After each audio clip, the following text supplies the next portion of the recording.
Hello everyone, how are you. आज का topic है trade discount and cash discount. क्या होता है ये है +1 अकाउंटिंग का। It's okay. तो डियर स्टूडेंट्स, ट्रेड डिस्काउंट वो है जो सेलर ने अपने कस्टमर्स को देना है लार्ज क्वांटिटी गुड्स सेल करने के लिए। ये है हमारा ट्रेड डिस्काउंट। और कैश डिस्काउंट का मतलब है अगर सेलर कस्टमर को ये बेनिफिट देगा कि अगर कस्टमर उसकी पेमेंट जल्दी कर देगा या काउंटर पेमेंट कर देगा तो सेलर उसको और बेनिफिट देगा, कैश डिस्काउंट में कैश में डिडक्ट कर देगा टोटल पेमेंट में। तो वो हो गया कैश डिस्काउंट। ये मैंने ये क्वेश्चन के दौरान सॉल्व किया है। ये आप ही की बुक का एक क्वेश्चन है। जैसे मिस्टर ए ने गुड्स खरीदी हैं, 25 पीसेस खरीदी हैं, 25 पीसेस ऑफ बाचेस मिस्टर बी से।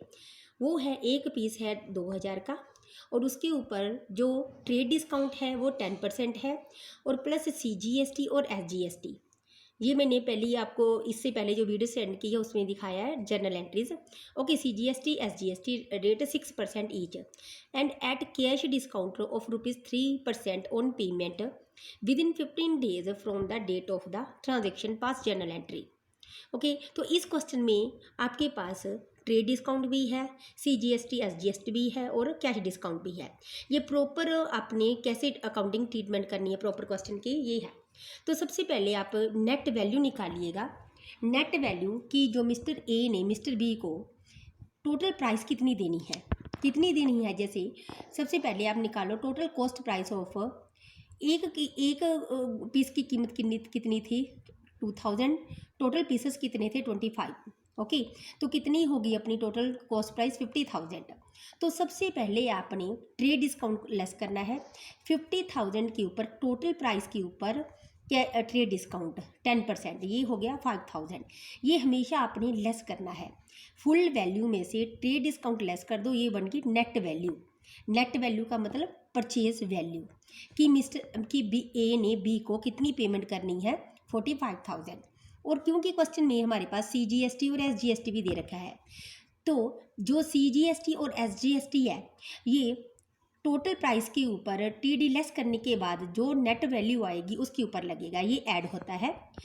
तो net value into rate of CGST 2700 बन गया। ऐसे SGST 2700 है।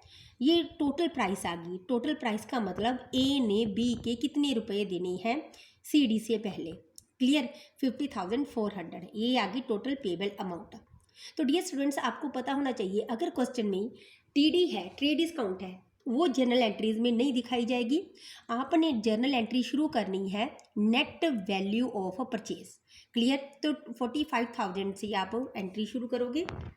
जैसे ये ए की बुक्स में एंट्री डाली है, ए के लिए परचेज है, तो परचेज का अकाउंट डेबिट होगा। परचेज आपने डालनी है net value, total cost price minus TD, ये होगी आपकी नेट वैल्यू। और हमेशा CGST और SGST अलग से दिखाना है, ये नेट वैल्यू का पार्ट नहीं होता। ये भी खर्चा है क्योंकि ए के लिए परचेज खर्चा है, CGST खर्चा है, SGST खर्चा है, इसके लिए इन तीनों का अकाउंट डेबिट लिख दिया। और टू मिस्टर बी को क्रेडिट क्यों किया है, क्योंकि ए ने बी से गुड्स ली हैं, उधार गुड्स खरीदी हैं, तो B पर्सन ए के लिए क्रेडिटर हो गया। क्रेडिटर का अकाउंट हमेशा क्रेडिट होता है जब पेमेंट देनी होती है। तो ये फर्स्ट एंट्री होगी। ओके, तो 15 दिन बाद जब ए ने बी की पेमेंट कर दी तो टोटल पेमेंट कितनी की है, ए ने बी की टोटल पेमेंट कितनी की है, देखो टोटल पेमेंट करनी थी 50,400। अभी कैश डिस्काउंट बाकी है। कैश डिस्काउंट लगेगा जितनी टोटल पेमेंट अमाउंट है। ठीक है, मैं फिर से रिपीट कर रही हूँ, टोटल पे अमाउंट में क्या ट्रेड डिस्काउंट लेस कर दिया, CGST और SGST जोड़ दिया, जो टोटल अमाउंट आ गई इसके ऊपर आपने कैश डिस्काउंट लगाना है। ये क्वेश्चन के ऊपर डिपेंड करता है कि कैसे लगाना है। ओके, तो टोटल पेमेंट अमाउंट के ऊपर 3% कैश डिस्काउंट लगा के कितना आ गया 1512 रुपये। डिस्काउंट चाहे CD है चाहे TD है, हमेशा लेस करना है। तो ये लेस करके ए ने बी के कितने रुपए दिए हैं 48,888। तो 15 दिन बाद ए ने अपनी बुक्स में क्या एंट्री डालनी है, किसको पैसे दिए हैं, बी को। बी का अभी अकाउंट उसने डेबिट करना है क्योंकि बी देखिए इसके लिए बी क्या था, लायबिलिटी था, क्रेडिटर था। अब लायबिलिटी को क्रेडिटर को पेमेंट कर दी, लायबिलिटी का बैलेंस रिड्यूस हो गया। अगर लायबिलिटी का बैलेंस रिड्यूस हो जाए तो उसको डेबिट साइड लिखना है। क्लियर। तो बी का डेबिट बैलेंस हो गया टोटल अमाउंट से। टू कैश, कैश कितनी की है और उसको कैश कितना डिस्काउंट कितना रिसीव हुआ है। अब ये डिस्काउंट रिसीव्ड ए के लिए एज ए इनकम हो गया। इनकम की नेचर अकाउंट्स में क्रेडिट होती है, इसीलिए डिस्काउंट रिसीव को क्रेडिटेड लिखा जाएगा। ये दो एंट्री ए की बुक्स की होगी। अब वही क्वेश्चन आप बी के लिए अगर लेते हो, एंट्री बी की बुक में डालनी है, तो बी यहाँ पे हमारा सेलर है। ओके, तो बी ने ए को गुड सेल कर दी। जो ए पर्सन है वो बी के लिए डेटर हो गया। डेटर का मतलब अब बी ने ए से पेमेंट लेनी है, ए बी के लिए एसेट्स होगी। एसेट्स का बैलेंस हमेशा डेबिट होता है। तो full value, clear, full value जितनी बी ने ए से लेनी थी डिस्काउंट से पहले, कैश डिस्काउंट से पहले, ये इसकी वर्किंग ट्रीटमेंट भी ऐसे ही होगी जैसे ए की बुक्स में हुई है। To sale account, sale account total purchase amount में से, टोटल कॉस्ट प्राइस में से जब टीडी काट के नेट बैलेंस आ गया, और सेल के लिए, सेल के साथ जितना भी सीजीएसटी और एसजीएसटी लगता है ये आउटपुट होता है। क्योंकि आउटपुट का मतलब है सेलर ने जो अपने कस्टमर से मनी कलेक्ट करनी है सीजीएसटी की और एसजीएसटी की। ओके, ये कलेक्टिव अमाउंट होगी, इसीलिए ये क्रेडिट हो गया। ये टोटल वैल्यू, ये ए का बैलेंस डेबिट हो गया। सेल की नेचर क्रेडिट होती है, इनकम है, इसीलिए सेल को क्रेडिट लिखोगे। टू मतलब credit, output CGST, output SGST, ये हमेशा सेल के साथ ही चलेगा। अगर सेल टू है तो ये भी टू होगा। क्लियर। तो ये नीचे नरेशन लिख दी। नेक्स्ट 15 दिन बाद जब बी ने ए से पेमेंट ले ली, तो कितनी पेमेंट ली है, वर्किंग नोट में दिखाया था 48,888 रुपये लेने हैं।